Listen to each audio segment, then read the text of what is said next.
সীমা কিচেনে সবাইকে স্বাগত। আজকের রেসিপি পালং চিকেন বা পালক চিকেন।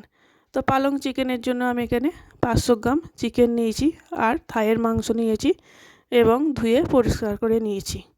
তো এবার এই চিকেনটা আমি ম্যারিনেট করব। পরিমাণ মতো লবণ দেব আর 1 চামচ দেব কাসুরি মেথি আর দেব 1 চামচ লাল লঙ্কার গুঁড়ো দিয়ে মাংসটা মাখিয়ে ভালো করে 10 মিনিট রেখে দেব।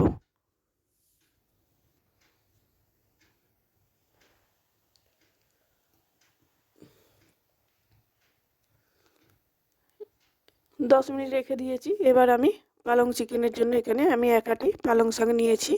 আমি এখানে 500 গ্রাম চিকেন নিয়েছি, তাই আমি 1 আঁটি পালং শাক ব্যবহার করলাম।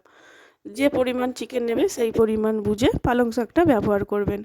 তো আমি কড়াই জল বসিয়ে দিয়েছি। পালং শাকটা আমি সিদ্ধ করে নেব একটু, আর তার সাথে দেব 5টা কাঁচা লঙ্কা আর বেশ কিছুটা ধনিয়া পাতা দিয়ে 2 থেকে 3 মিনিট একটু সিদ্ধ করে নেব। এখানে একটা পেস্ট বানিয়ে নেব।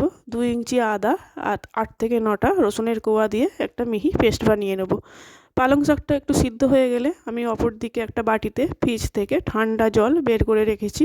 পালং শাকটা সিদ্ধ হয়ে গেলে এর থেকে ছেঁকে ওই ঠান্ডা জলের মধ্যে পালং শাকটা দিয়ে দিতে হবে। তাহলে রান্নার পরেও পালং শাকটা কালার একই থাকবে।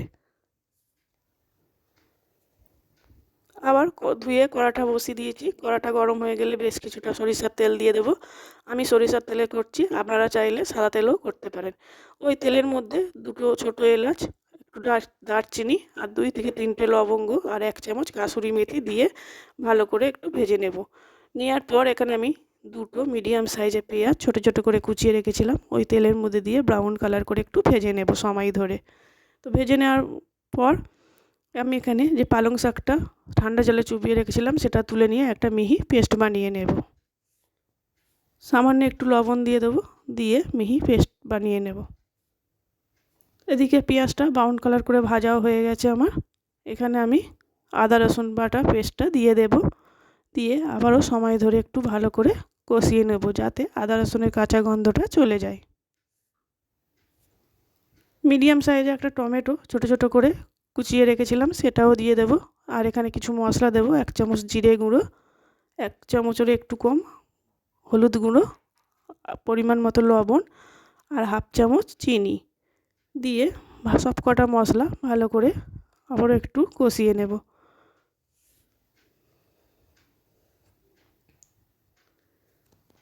কষানোর পর এখানে আমি যে ম্যারিনেট করে চিকেনটা রেখেছিলাম সেটাও দিয়ে দেব, দিয়ে এই মশলার মধ্যে ভালো করে চিকেনটা কষিয়ে নেব। অবশ্যই আমি চাপা দিয়ে চিকেনটা একটু কষিয়ে নেব, যেহেতু চিকেনে আমি নুন দিয়েছি, চিকেন থেকে এমনিতেই জল ছেড়ে যাবে। তাই এদিকে আমি পালং শাকটা মিহি করে পেস্ট বানিয়ে নিয়েছি। এইভাবে চিকেনটা সময় ধরে আমাকে একটু কষিয়ে নিলে চিকেনে আর জল দেবার প্রয়োজন পড়বে না। চাপা দিয়ে রান্না করলে চিকেন থেকে এমনিতেই জল রিলিজ করবে।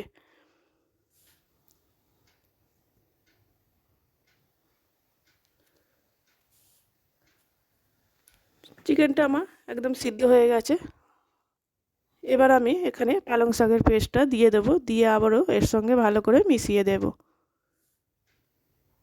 এইভাবে অবশ্যই বাড়িতে একবার পালং চিকেন করার রিকোয়েস্ট রইল। খেতেও খুব দারুণ হয় এই রেসিপিটা। রুটি, পরোটা, নান, সাদা ভাত, জিরা রাইসের সঙ্গে দারুণ লাগে। অবশ্যই বাড়িতে একবার ট্রাই করবেন। তো এইভাবে সময় ধরে লো মিডিয়াম আঁচে আমি পালং চিকেনটা করে নেব চাপা দিয়ে।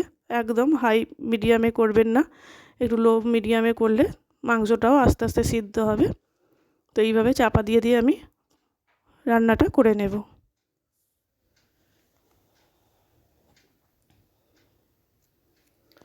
আমার পালং চিকেন হয়ে গেছে।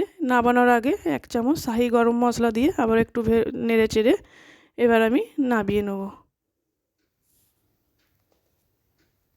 এবার আমি সার্ভ করে দেখাচ্ছি। দেখুন পালং চিকেন রেসিপি কত সুন্দর হয়েছে। চ্যানেলটা ভালো লাগলে সাবস্ক্রাইব করার অনুরোধ রইল। পাশে থাকবেন, সুস্থ থাকবেন, সাবধানে থাকবেন। আবারও চলে আসবো নতুন কোনো রেসিপি নিয়ে।